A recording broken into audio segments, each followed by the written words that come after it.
போராடிய தலைவன் மார்க்சுக்கு சிலையிலேயே என்ற ஒரு வருத்தம்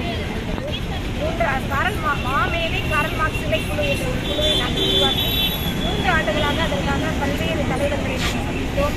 இந்திய கம்யூனிஸ்ட் கட்சி, மார்க்சிஸ்ட், ரெட் ஸ்டார், விடுதலை இந்திய லிபரேஷன் கட்சி எல்லா தோழர்களும் குறிப்பாக விடுதலை சிறுத்தைகள் கட்சியினுடைய தலைவர்கள் தென் மாவட்டத்தில் அவர்களுடைய முன்முயற்சியிலே இன்றைக்கு தமிழ்நாடு அரசு மாமேதை காரல் மார்க்சுக்கு முன்முயற்சி சிலை அமைக்கும் விஷயத்தை வெளியிட்டிருக்காங்க. அதனால் எங்களுக்கு இது இரட்டிப்பு கொண்டாட்டமாக தெரிகிறது. தமிழ்நாடு அரசுக்கு நன்றி சொல்லும் விதமாகவும் மார்க்ஸ் அன்றும் இன்றும் என்றும் என்ற தலைப்பிலே மே 5 மார்க்சினுடைய பிறந்த நாள் அன்று ஒரு அரங்க கூட்டம்